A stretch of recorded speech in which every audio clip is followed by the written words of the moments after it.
Muy buenos días, estimados amigos, doctores y estudiantes. El día de hoy nos encontramos con el doctor Francisco Célix Mendoza Ayma.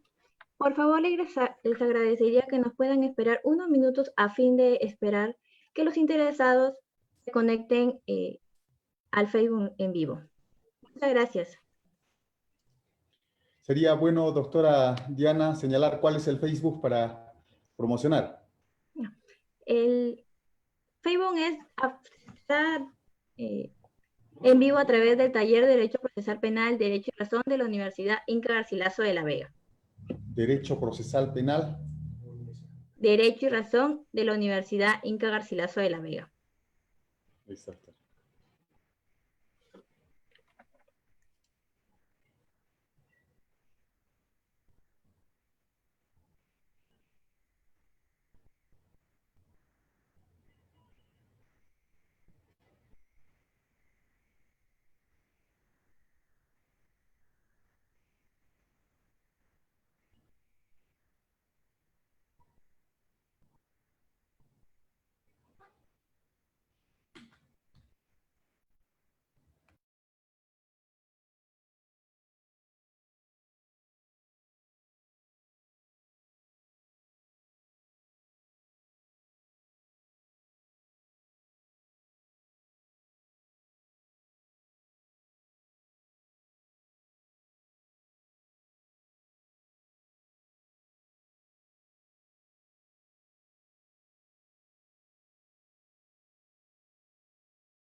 Buenos días.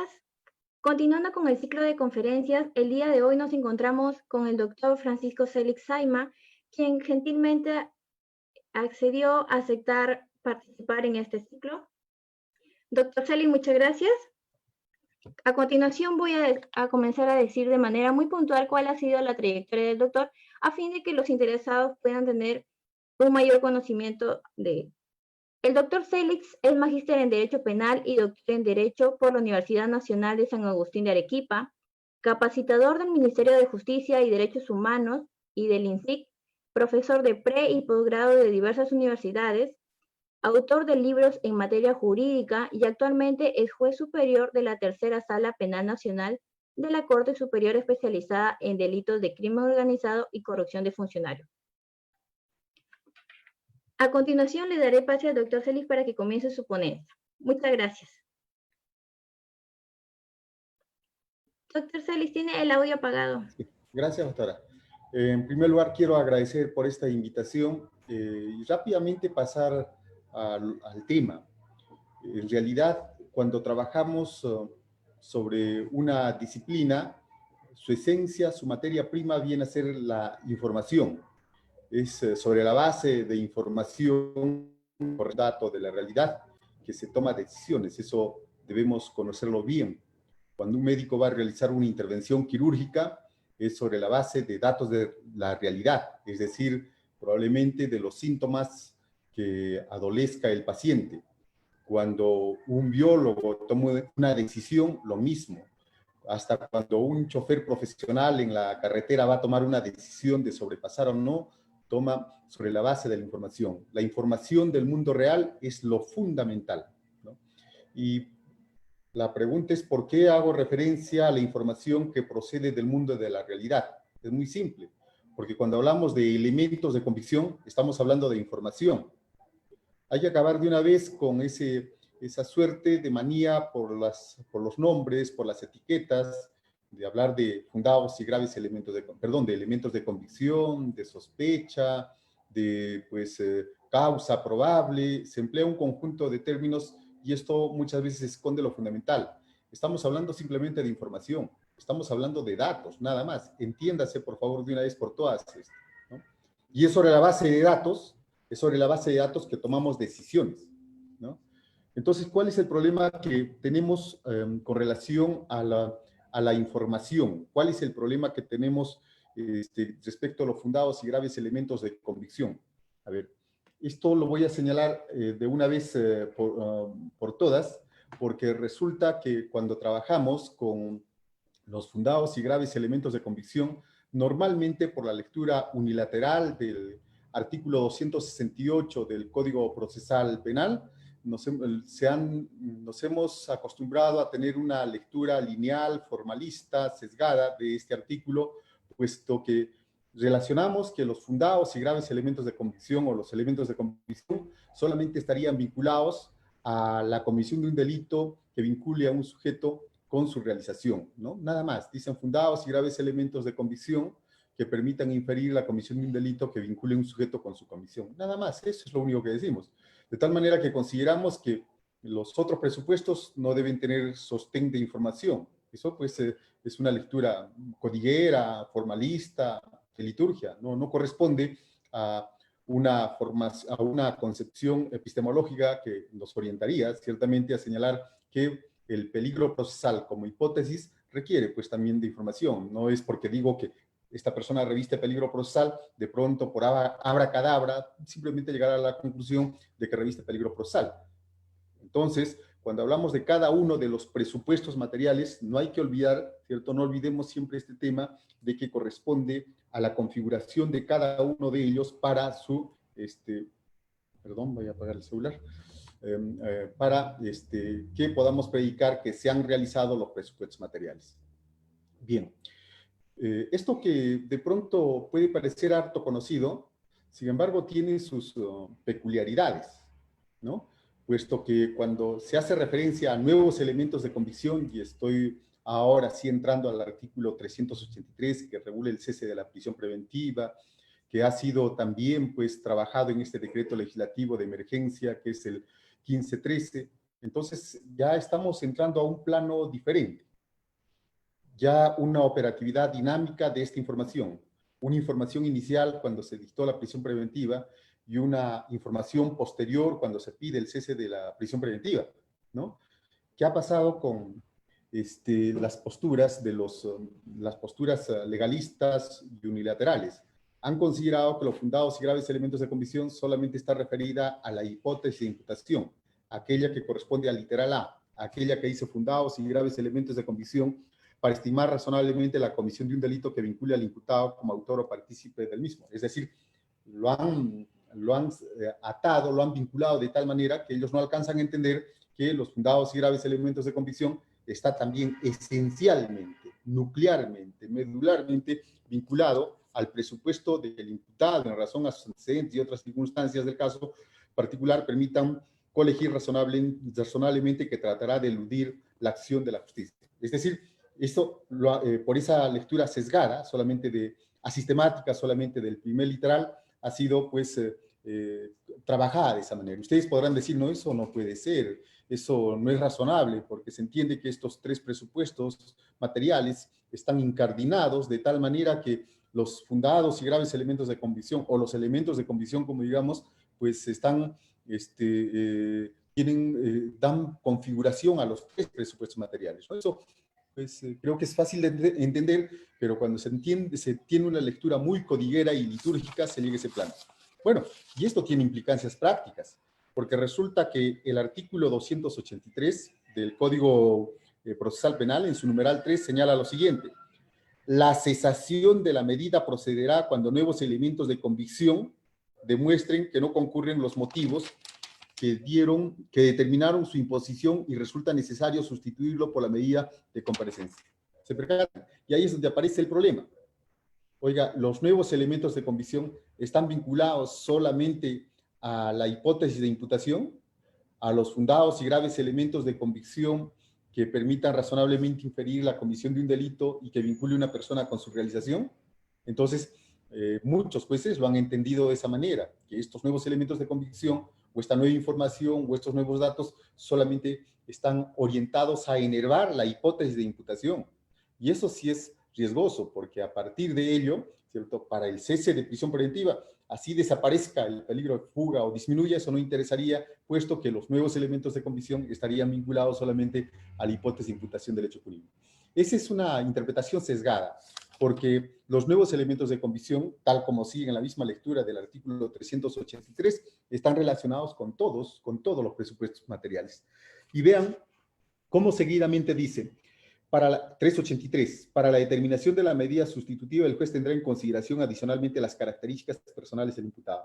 Las características personales del imputado se las inventa el juez, lo intuye, lo sospecha, o las características personales corresponden a un dato de la realidad, la enfermedad de la persona, la edad de la persona, que de pronto tenía una determinada edad, pasaron los años, ya está 3 años o 4 años con prisión preventiva, de pronto era una persona sana, adquirió la tuberculosis en el interior penal. Son características, son nuevos elementos de convicción, son nueva información, son nuevos datos que inciden precisamente en las características personales del imputado. Entonces no hay duda. Y sigamos con este dispositivo. Dice, el tiempo transcurrido desde la privación de libertad y el estado de la causa. Es decir, estamos entrando a hablar acá también de otro dato de la realidad. El tiempo es un dato de la realidad. El tiempo, ¿cierto? Ese tiempo de prisión preventiva, su prolongación, son datos de la realidad. El tiempo no es una imaginación, el tiempo transcurre. El tiempo es lo que justamente en este tiempo es tan sensible, en estos momentos, que un día puede ser determinante para, pues, entre la vida y la muerte a propósito del coronavirus. Es decir, el tiempo es una realidad. El tiempo es una categoría en el que nos movemos y nos realizamos. Por tanto, se tiene que verificar ese tiempo para los efectos, como dato, ¿cierto? Como información, como realidad. El tiempo, pues, no es una impresión, sino el tiempo es real. El tiempo es una categoría material real. Y finalmente, el estado de la causa. Claro, el estado de la causa. Se entiende que en ese proceso se ha ido incorporando o acopiando información para finalmente determinar si existe elementos de convicción suficientes o causa probable de condena para ir a juicio. Entonces, ¿qué duda cabe?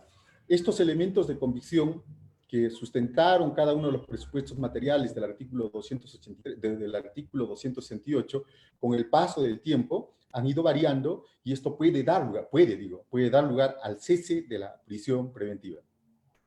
Yo lo que quiero que se percaten es esa relación dialéctica entre el dictado del mandato de prisión preventiva 268 y el cese de la prisión preventiva 383. Son dos artículos que deben ser, ¿cierto? A ver brevemente, que pase la ambulancia, por favor.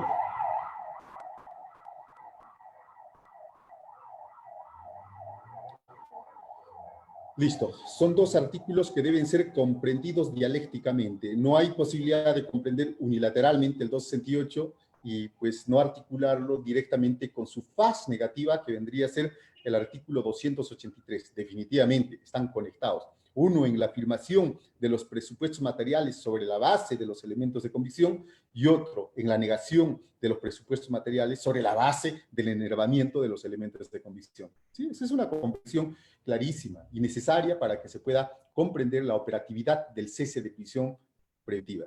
Bien, dos conceptos previos para que se comprenda de una vez por todas el problema de los elementos de convicción y sus estándares.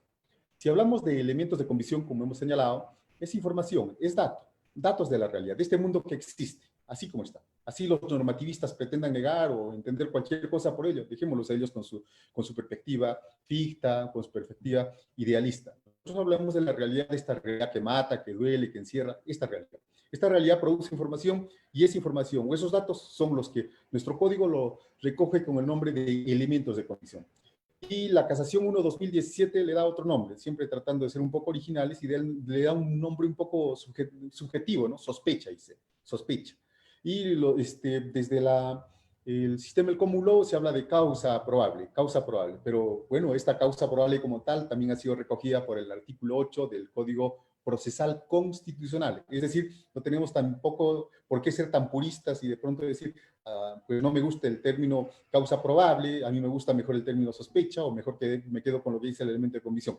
Cualquiera, vístanse como quieran nominalmente. Lo que me interesa es que se constituye con ello datos, información. Y esa información vincularlo obviamente con la realidad. Datos de la realidad, información de la realidad. No información ficta, normativa, que me imagino y todo lo demás. Me imagino dolo donde no hay dolo. Tonterías, ¿no? Bien, vamos al tema de ahora sí la cantidad de información, la medida de información, el volumen de información para que pueda tomar una decisión. Porque si no soy capaz de saber que hay información en mayor o medida, voy a tener problemas. Perdón, ahora sí se cruzaron dos ambulantes y están con los micrófonos completamente abiertos. Denme solamente 30 segundos hasta que se desplacen.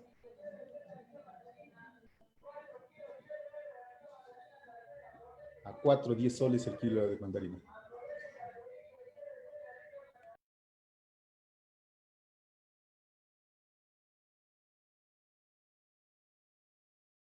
Bueno, ya pasaron los ambulantes, sigamos.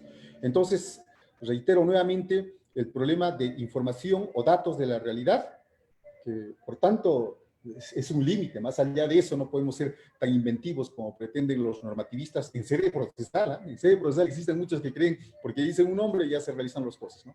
Bueno, entonces, esta cantidad de información, este volumen de información puede ser evaluado cuantitativamente o cualitativamente, ¿cierto? De hecho, el maestro Daniel González Layer hace referencia a esta información como que deben ser plurales, que deben ser variados, que deben ser pertinentes, ¿cierto? Y que deben ser fundados. Es una interesante percepción que tiene el doctor Daniel González Layer, ¿no? Porque a partir justamente de estas exigencias, de estos elementos de convicción, uno puede, ¿cierto?, plantearse determinadas hipótesis. Eso es lo fundamental, ¿cierto? Para que yo me plantee una hipótesis y con ello tome una decisión, ¿cierto? Tengo que necesariamente ver qué cantidad, qué volumen, qué medida, qué estándar, ¿cierto? Probatorio tengo. No se asusten cuando hablamos de estándar probatorio, porque es como hablar de estándar de información o estándar de datos, que es muy distinto a la prueba judicial, porque algunos siempre en esa idea de la difusión del texto se han acostumbrado un poco a privatizar el uso de pruebas solamente para la que se produce en el seno del juicio. No, eso es prueba judicial, pero cuando hablamos de prueba en forma general, hablamos pues, de la ciencia, ¿no? Pruebo con datos, pruebo con información, o eso mismo denomino prueba. Bien, pero de lo que se trata es del volumen de información. Bien, y esa información como tal va a adquirir, pues, graduaciones, de hecho.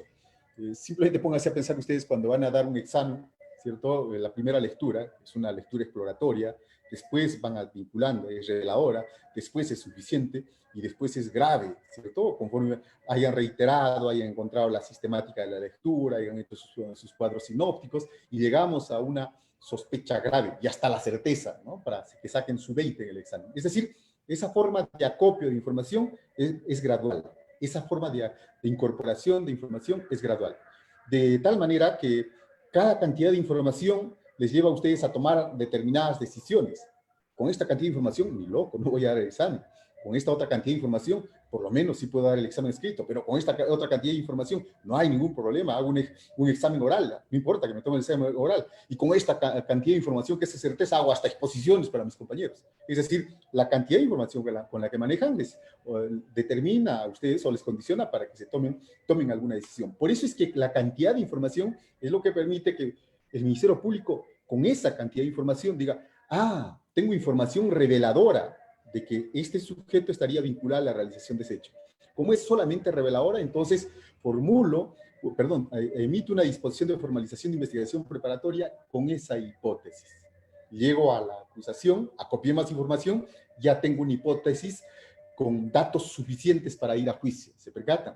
Pero de pronto resulta que en el decurso de todo ello tengo no solamente suficiente, sino tengo información fuerte, vehemente o grave, como dice el código, entonces ahí sí puedo requerir una prisión preventiva, ¿no? Esa información fuerte, grave, puede presentarse incluso al momento, porque como ustedes han visto en la presentación didáctica, todos hacen referencia en esa suerte de gradiente, que desde una perspectiva de la teoría del conocimiento sí es razonable, pero que no va necesariamente vinculado al íter del proceso. A ver, veamos. Sospecha inicial, investigación inicial. Sospecha reveladora, investigación preparatoria. Sospecha suficiente, acusación, sospecha grave, prisión preventiva. Miren, diferentes decisiones, pero pues la incorporación de información no va en esa gradiente, porque resulta que en un caso de investigación preliminar de pronto ya tengo la información suficiente o información grave, entonces no tengo por qué discurrir por todo este trayecto. La cantidad de información va a ser lo definitivo. Esa es una perspectiva, no se olviden, epistemológica, metodológica, de tal manera que el íter del proceso no dice nada respecto de las decisiones que se tienen que tomar. Nosotros cuando hacemos ese esquema así en graditas, conforme a los estándares probatorios, solamente lo hacemos para efectos didácticos. Pero de hecho, en el mundo de la realidad, desde un primer momento ya puedo tener sospecha grave o sospecha fuerte o vehemente, ¿no? Entonces, esto, reitero, es muy importante para que ustedes sepan que una determinada cantidad de información condiciona a la Fiscalía para que pueda tomar seriamente una decisión.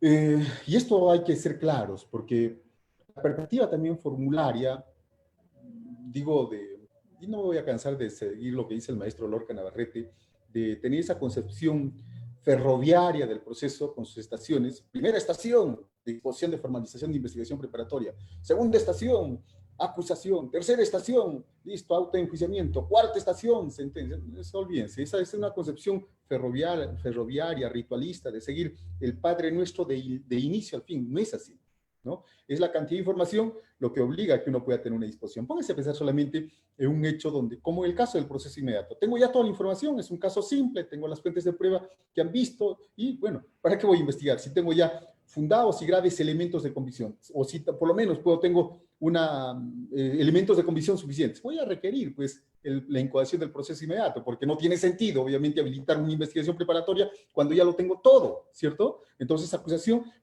requiero la incoación del proceso inmediato. Si es un caso simple, por cierto, pero imagínense que tenga hasta 5 procesados y se trata de 2 o 3 delitos. Entonces, no me voy a apresurar, pues, a requerir la incoación del proceso inmediato, por más que tenga la información, sino una acusación directa. Esa cantidad de información como estándar es lo determinante para que se pueda tomar decisiones. Esa cantidad de información. Entonces, con sospecha reveladora, ya hemos dicho que se dispone la formalización de investigación preparatoria porque aún tengo una hipótesis como tal provisional que va a ser la guía o el eje para que pueda formular los actos de investigación corroborativos de lo que estoy planteando como hipótesis, ¿no? Un ejemplo recurrente que estoy poniendo últimamente es el caso de, pues, a ver, pongámonos acá en Lima, entre la avenida Bancay y la avenida Nicolás de Piero, a las 12 de la noche, detienen un vehículo con una persona conduciendo un poco nervioso, pues hacen revisión del vehículo y encuentran que esta persona está con las manos ensangrentadas y a su lado tiene un machete. La policía inmediatamente sujeta a esta persona y comienza a revisar los maleteros y encuentra dentro de estos una cabeza. Era la cabeza de su señora, ¿no? Que había sido degollada de un machetazo seguramente. Pero lo único que tenemos es policía que interviene, sujeto nervioso, machete y la cabeza de la señora en el maletero. Esos son datos, dato 1, dato 2, dato 3 y dato 4. ¿Cuál sería la hipótesis explicativa que debe aparecer propuesta? Precisamente la propuesta de esa hipótesis lo que va a determinar la calidad que pueda tener esa persona, la formación que pueda tener. Porque si de pronto muchos de ustedes se aventuran a señalar que con estos datos así referidos se ha cometido feminicidio, no me están diciendo absolutamente nada, porque lo único que han hecho es agarrar a estos elementos que tenemos y ponerle la etiqueta de feminicidio. Pero les pregunto, ¿es posible, es razonable, es plausible que ustedes me puedan construir, no me gusta el término, pero voy a emplear una historia simplemente sobre la base de esos elementos? Entrenemos. ¿Cuál es la historia que podemos construir? Y seguramente muchas van a decir, son pareja, esposo, esposa, han tenido una discusión, él agarró el machete, le cortó la cabeza y luego está cercenada la cabeza, buscaba lugares donde repartir las partes del cuerpo destazado. Listo. Pero ya dijeron, la causa de muerte, el machetazo en la cabeza, ¿cierto? Esa sería la historia creíble conforme a estos elementos que indicaba. Esta es la hipótesis explicativa de estos elementos. Pero para llegar a esta hipótesis explicativa, acá viene el tema fuerte, he tenido que realizar inferencias inductivas. Porque una cabeza ensangrentada, un machete al lado, me lleva a señalar a mí por una máxima de experiencia que con ese machete se habría matado a esta persona. Ahora, si se encuentran huellas digitales en el machete y que corresponde al esposo, entonces también, si bien es cierto, no estoy mirando, pero es un indicativo fuerte, por máximas de experiencia, que quien asesta el machetazo deja sus huellas digitales en el brazo, en el machete. Entonces, ¿dónde estoy dando consistencia a los fundados y graves elementos de convicción? En esta información en listado cuantitativa, 1, 2, 3, 4, 5, 6, 7, 20, 21, 30, no sé. Ustedes ya conocen cómo son las disposiciones fiscales cuando hacen un enunciado cuantitativo de cerca de 30 páginas. ¿Eso es lo que interesa? No. se extrae la información, estos datos, y lo fundamental para hablar, ¿cierto?, razonablemente de que se habría cometido un delito, esta hipótesis de imputación, es este puente inferencial.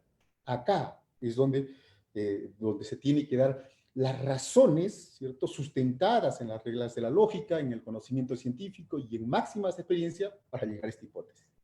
¿Sí? Entonces, cuando hablamos de esos fundados y graves elementos de convicción, estos necesariamente nos llevan a esa inferencia, ¿cierto?, para llegar a esta hipótesis. Y cuando el Código Procesal hace referencia a esa motivación especial, el Tribunal Constitucional ha dicho motivación reforzada, pero a esa motivación especial, ¿cierto?, estamos entendiendo a esas razones, a esos argumentos que permiten unir estos elementos de convicción con esta hipótesis de explicación.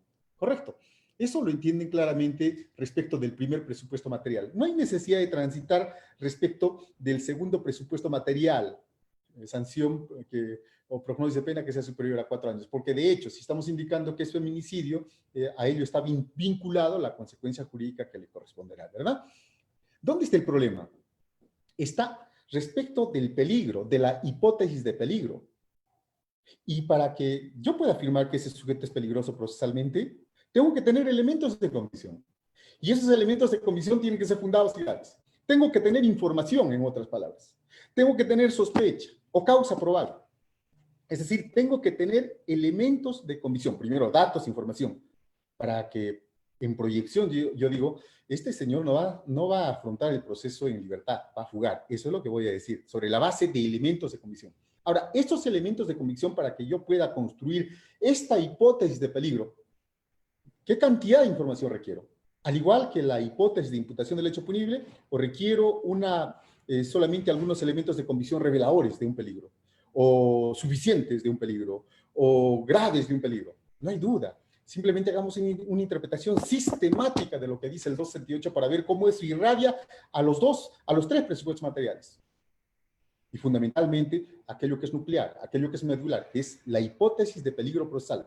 Ese pronóstico que realizamos, si esta persona es liberada, va a fugar, ¿no? Entonces, ¿y estos fundados y graves elementos de convicción pueden variar con el tiempo? Claro que pueden variar, claro que pueden variar.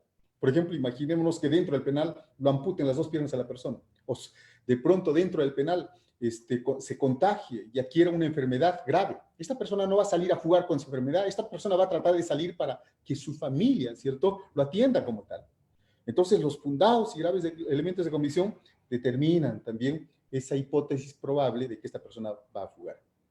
Antes, cuando hablamos de la hipótesis de imputación del hecho punible, habíamos hecho referencia que estos fundados y graves elementos de convicción, esta información nos permiten hablar con plausibilidad que este hecho se cometió como tal. ¿Listo? De tal manera que con esos fundados y graves elementos de convicción existe pues causa probable de condena o sospecha fuerte o grave de que esta persona va a ser condenada. Eso no hay duda. Listo. Pero cuando hablamos de la hipótesis de peligro, también acá tenemos que hablar de hipótesis como tal. Y la hipótesis no es arriba-abajo. La hipótesis no es blanco-negro. La hipótesis no es división-multiplicación. La hipótesis es una magnitud. De tal manera que sí, puede existir una hipótesis o un peligro leve, un peligro medio o un peligro grave. Así es.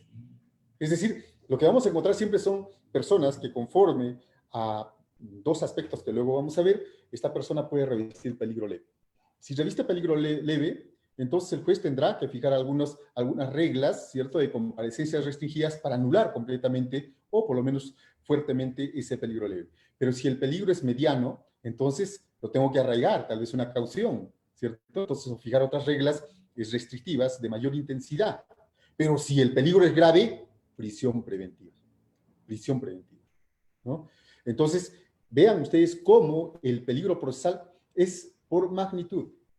Perdonen la expresión, pero resulta una tontería lo que en alguna han señalado que en una audiencia de prisión preventiva algún fiscal habría llevado al debate el hecho de que como un personaje del espectáculo, creo Porcela, creo, no recuerdo bien, habría viajado a Puno. Entonces, con razón de ello, entonces ya desaparecieron todas las estimaciones, dado que Porcela pudo viajar a México, entonces en los supuestos de las personas que estén internos en el penal no ceses la prisión preventiva porque resulta que esos elementos de convicción han sido enervados por el viaje de este personaje. Ay Dios, estoy en público, si no expresaría alguna interjección, pero así, ahí nomás me quedo. No, pues señores, no estamos indicando que el peligro procesal es tan personal, que atañe a cada persona y su drama, que atañe a cada persona y sus características personales, que atañe a cada persona y la duración del proceso. Por eso es que esto no se adivina. Esto no es, por ejemplo, en el caso dicen, miren, sin referencia con la realidad, atendiendo un dato unilateral de este personaje, dicen, ahora sí todos tienen peligro. ¿Por qué? Porque es imposible el viaje. No, el peligro se mide, se evalúa por magnitud, ¿cierto? ¿Y sobre la base de qué? De estos elementos de convicción. Correcto. Ahora, nuevamente regreso a que tengan esa visión esquemática. 268, 283. Lado positivo, lado negativo. No puede ser que de pronto tengamos solamente el lado positivo y dejemos de estudiar lo fundamental. No, porque el lado negativo solamente es su negación. No, lean por favor el artículo 383 mirando a su contracara que viene a ser el 268, o el 268 mirando a su contracara que viene a ser el 283. Así tienen una perspectiva dialéctica de lo que es un proceso. Correcto. Bueno, repasemos al último tema. Esa información, esos datos de la realidad, que se denominan elementos de convicción, sospecha, causa probable, cualquiera sea la etiqueta que pongan, esa información varía en el tiempo. Siempre varía. Es decir, a partir de la estola idea de que el mundo está congelado, esto solamente lo asumirán quienes más bien tienen congelado el pensamiento. El mundo cambia, el mundo gira. ¿Cierto? Es por eso que muchos de ustedes son jóvenes, y yo tengo determinada edad, y seguramente a cada 20 años ya no estaré en este mundo. Entonces el mundo cambia, el mundo gira, y va dejando vestigios, va dejando datos. Así que la información va cambiando. Antes teníamos pandemia, ahora vivimos un contexto, no teníamos pandemia, ahora vivimos un contexto de emergencia, de pandemia, ¿cierto? Entonces cuando comenzamos a ver esta perspectiva dialéctica, realista, materialista, en el sentido de que el mundo cambia, el mundo gira, produce información, desaparece información, entonces decimos, cierto, estaba variando. ¿Se produce nueva información o se producen nuevos elementos de convicción? Nuevos elementos de convicción. Estos nuevos elementos de convicción o esta nueva información se produce en el mundo exterior centralmente, pero también en la dinámica formal del proceso se produce intraproceso. Intraproceso puede pasar muchas cosas, que hay información que no se ha incorporado, otra información que se ha incorporada, mayores recaudos, no sé, pero lo que puedo decir, es una afirmación completa, es que el mundo varía, que los elementos de convicción en el exterior van variando. Y también con ello va variando el interno procesado, ¿cierto? El interno procesado que entró, ¿cierto? Sano, ahora tiene tuberculosis. Ahora esta persona padece alguna dolencia. El interno procesado, ¿cierto? Que ingresó con una diabetes, ahora, ¿cierto? Eso se transformó en mórbido por el hecho del contexto de la pandemia.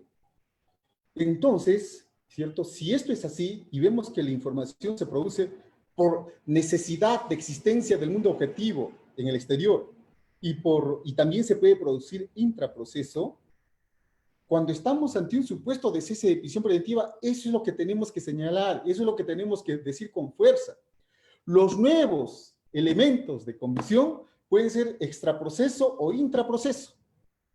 Y estos nuevos elementos de convicción, intraproceso o extraproceso, en definitiva, van a configurar o reconfigurar cada uno de los presupuestos materiales. En este contexto de la pandemia, pongamos de que no vamos a entrar a evaluar los elementos de convicción a la nueva información respecto de la imputación del hecho punible, sino de los otros. ¿Cuáles otros? Los que están vinculados, ¿cierto?, a las características personales del imputado. Los que están vinculados al peligro procesal, ¿cierto? Entonces, ¿cómo, doctor, vamos a encontrar nuevos elementos de convicción que estén vinculados a las características personales del imputado? Claro, pues, la enfermedad y el contexto de pandemia. Esa información tiene que ser considerada. Pero esta persona siempre va a revestir peligro de fuga. Ya acá entramos a otro plano que está relacionado con este decreto legislativo 1513. Pero veamos cómo este decreto legislativo 1513, en su numeral 3.2 y los literales A, B, C y D, desarrollan específicamente para este contexto y para futuros contextos, obviamente, para futuros contextos, 4 presupuestos. Vean, dice en el literal A, el procesado del decreto legislativo 1513, el procesado o la procesada cuenten con un plazo de prisión preventiva ampliada o más veces, ¿cierto? Sin fecha programada y notificada. ¿Y qué dice el artículo 283? Dice el tiempo transcurrido desde la privación de libertad y el estado de la causa. Plazo razonable, plazo necesario. Si tengo encerrado preventivamente a una persona, es porque es necesario su internamiento para realizar actos de investigación. Si no realizo actos de investigación, estoy negando la necesidad del plazo de encierro. ¿Y qué pasa si tengo encerrado a una persona 2 años, 3 años? Estoy, obviamente, haciendo ver una arbitrariedad de la decisión porque no está por necesidad de investigación. Y eso colisiona frontalmente con el principio de presunción de inocencia, porque tengo una persona interna respecto al cual no se realizan los actos de investigación, por tanto no es necesaria. Es por eso que este presupuesto dice claramente, ¿cierto? Hay que considerar el plazo. Ver si ha sido prolongado o adecuado. Dice ampliación, pero eso no interesa. Y luego, seguidamente, señala que no se encuentre fecha para el inicio del juicio oral. Es clarísimo, señores. Ese es un supuesto que debe considerar el juez para, eventualmente, cesar la prisión preventiva. ¿Dónde aparecieron? ¿Cuáles son los nuevos elementos de convicción? El tiempo, ¿cierto? 1 año, 2 años, 3 años. Son nuevos elementos temporales que tienen que corresponder. ¿Cuáles son los otros nuevos elementos de convicción? Que en ese bendito expediente no se ha realizado actos de investigación para aprovechar ese tiempo de encierro. Es decir, ese plazo necesario, simplemente ese plazo, comilla, necesario, solamente estaba suponiendo un transcurso burocrático y formal, pero sin su objeto central, que era la necesidad de los actos de investigación. Listo. Pasemos al segundo supuesto. El procesado o la procesada se encuentre dentro de los grupos de riesgo al COVID-19. Claro, antes pues una persona con diabetes probablemente podía recibir un tratamiento al interior del penal y no había ningún problema.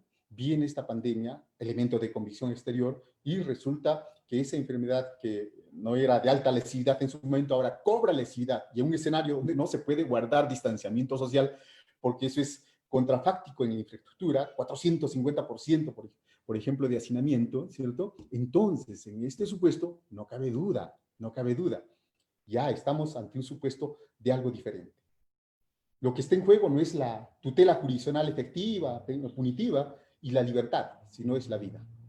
Es la vida, ¿no? Finalmente, al finalizar, haré referencia por qué estamos ante un derecho penal de emergencia, donde lo fundamental es salvar vidas, no libertades, ¿no?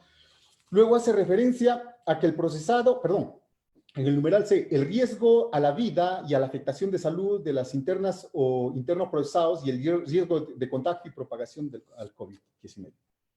Y es que esto ya no hace referencia a que pertenezca al grupo de morbilidad, sino está haciendo referencia directamente, ¿cierto?, al contexto de hacinamiento.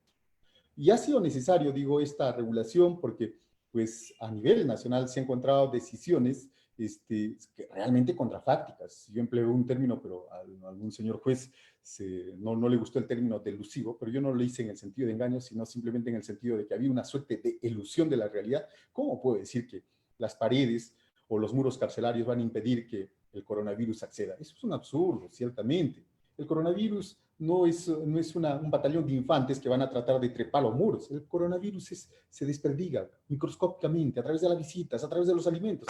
Así que ese ciertamente se estaba eludiendo la realidad y estaba dando fundamentaciones de orden aparente para decir que no iba a ingresar el coronavirus a ese escenario. O lo que pasó con algún juez de Cusco, no voy a decir los apellidos porque está bastante difundido, que encontró el remedio del coronavirus. ¿Qué remedio? Dios, ¿será la acitromicina? ¿Será el baño en sauna eucalipto? ¿Será pasarse el gato negro encima? No sé de veras, pero debe ser algo, ¿no? Porque de pronto que se encuentre la cura, y acá en el Perú era increíble. Y que eso sea sostén de una resolución que declare infundable el cese de prisión preventiva, ya eso es para la histeria, ¿no? Pero estoy haciendo referencia a esos pocos casos, pero a nivel nacional ciertamente muchos jueces, no atendiendo a este problema de tensión, de riesgo de vida de la persona, han sacado un conjunto de decisiones. Y en esto no son, ¿cierto?, ajenos los señores fiscales, porque los señores fiscales también han partido de simplemente fundamentación de tipo formal, ¿no? Señor director del penal, ¿cómo está el tema en su establecimiento? Todo está muy bien. ¿Hay riesgo de contagio? No, todo está bien organizadito. Es obvio porque el director va a tratar justamente de señalar que está cumpliendo su labor cuando el coronavirus hierve dentro. Entonces, la fiscal o el fiscal levantan un acta y esa acta lo presentan para efectos de cuestionar el pedido de cese de prisión preventiva. No, pues señores, no estamos haciendo oraciones o plegarias o bendiciones o maldiciones para ver si por consecuencias de palabras va a desaparecer ello. El peligro está realizándose, las muertes son diarias y esto no es para bromear, ¿cierto? Entonces, por eso es que ahora que ya tenemos estos presupuestos, que son especificaciones del artículo 383, lo que corresponde es que el Ministerio Público, pues, presente la contraprueba o contraargumentación que energue estos presupuestos para declarar infundado. Estamos hablando de elementos de comisión. Tendrá que traer, pues, seguramente alguna información real para decir, oiga, señor, no es cierto que existe el 450% de hacinamiento en el penal de Cucchún de Camaná, porque si bien es cierto, el penal está diseñado para 50 internos y solamente 25.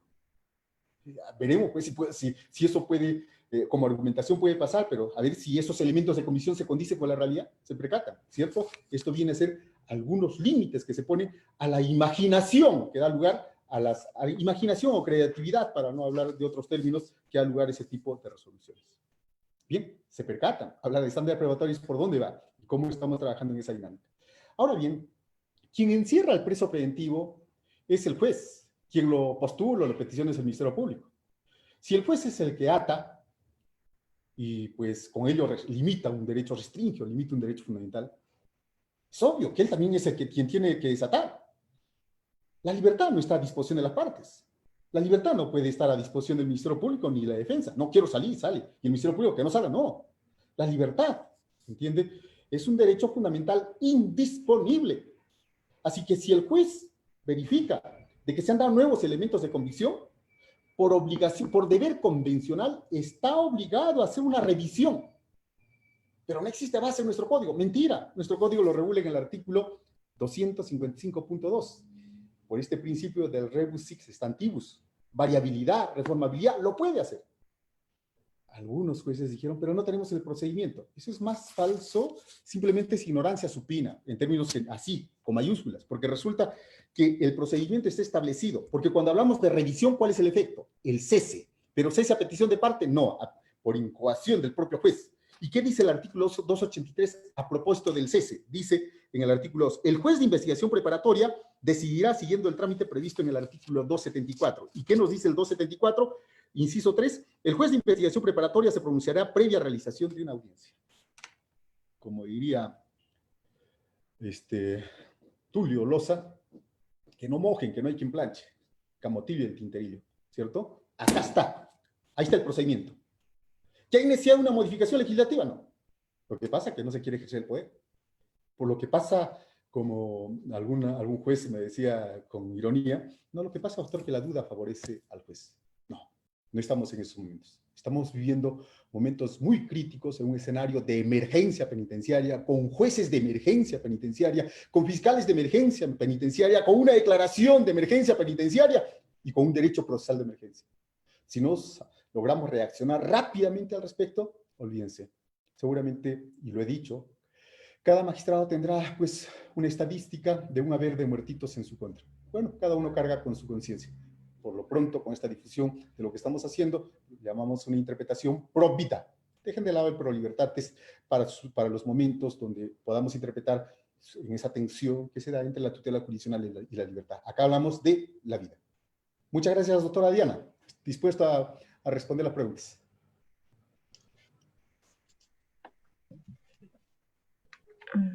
Muchas gracias, doctor Salis, por su interesante charla y analítica. A continuación pasaré a decirle unas cuantas preguntas formuladas por el público. El doctor José Luis Rivera pregunta, en su exposición señaló que la imposición de una prisión preventiva supone la formulación de un razonamiento inferencial en la valoración de la evidencia. En su opinión, ¿es posible que la alteración de la inferencia pueda producirse sobre la base de nuevos hechos notorios? es que hechos notorios, por un lado, o información. Lo que pasa es que hay información que requiere de ser de un determinado soporte para que se incorpore al proceso. Imaginémonos información de un examen de ADN. Obviamente se tiene que presentar a través del informe pericial que corresponde. Pero hay también datos que no necesariamente los tengo que acompañar como tal, sino esos datos aparecen en la realidad. Imagínese, doctor Vela, presentar a la pandemia en Soria, Manila. Absurdo, absurdo. Bien, entonces, eso por un lado. Que luego esos elementos, ¿cierto?, tengan que ser transitados a la hipótesis a través del puente inferencial. Sí, sí, necesariamente. Acá tengo esta inferencia. Y esta inferencia inductiva es lo fundamental para llegar razonablemente a esta hipótesis. Pero esta inferencia tiene que ser, pues, conocimiento científico, máximas de experiencias con seriedad y reglas de la lógica. No de pronto cuando hablo de máximas de experiencia, hablar algunos estereotipos estupidizantes, como por ejemplo lo ha hecho un juzgado en Italia, decir, como la peruana es fea, no podía ser pasible de violación. ¿Máxima de experiencia o estolidez? Como el sujeto activo, en el caso de Arlet Contreras, le gustaba lavar los platos, entonces no era misógino. O sea, eso no son máximas de experiencia, esos son estereotipos. Y muchas veces esos estereotipos o prejuicios pretenden suplir lo que son la máxima experiencia. Entonces, se tiene que tener mucho cuidado. O en el pseudoconocimiento. Conocimiento científico y pseudoconocimiento. También. Y en las reglas de la lógica, su contra, las falacias. Muchas falacias. Y falacias, ¿cierto?, que son construidas profesamente como sofismas. Por ejemplo, vean el caso de Portela, ¿cierto? Como él se fugó, entonces ya desapareció el peligro, perdón, ahora sí hay peligro de fuga. Se percatan. Entonces, estas inferencias son fundamentales, las idóneas para hacer transitar esta información y llegar, obviamente, a esta hipótesis. Saludos, doctor Vela. Otra pregunta, doctora.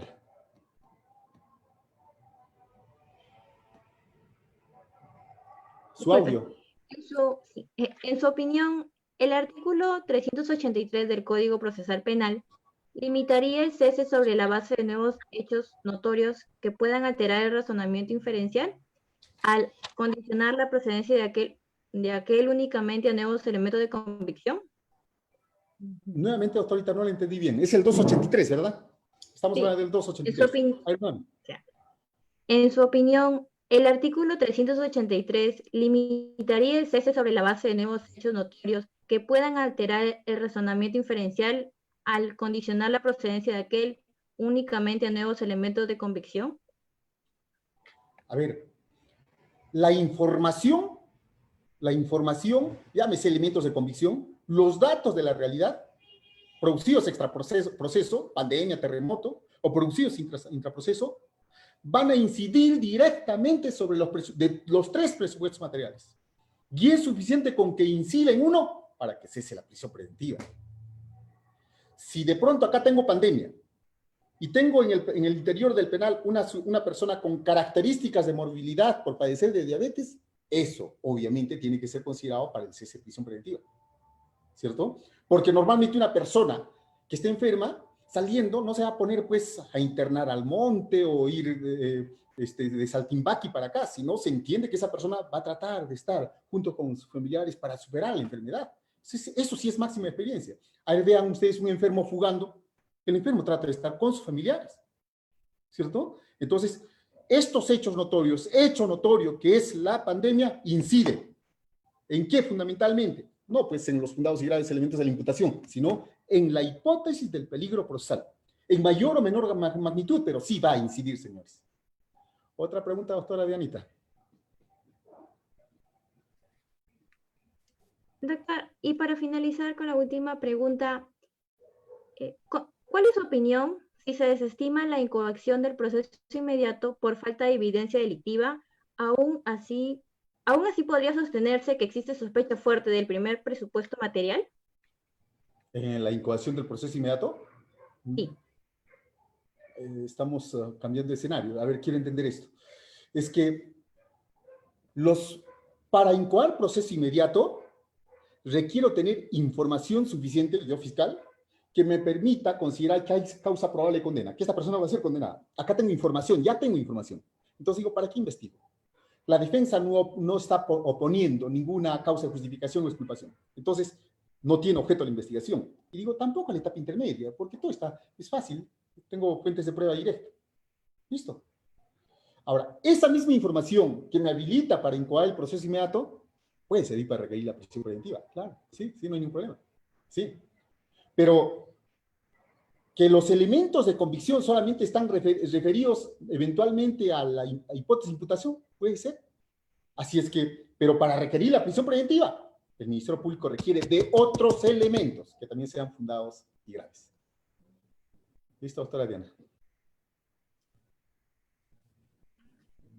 Muchísimas gracias, doctor, por su participación. Ha sido gratificante, no solo para mí, sino para el taller de Derecho Procesal Penal, Derecho y Razón de la Universidad Inca Garcilaso de la Vega. Y cerramos esta charla recordándoles que la próxima semana tenemos al doctor Percy García Cabero, quien expondrá acerca de la importancia del juicio oral. Muchas gracias, doctor Celis, y con esto nos despedimos. Gracias, hasta luego.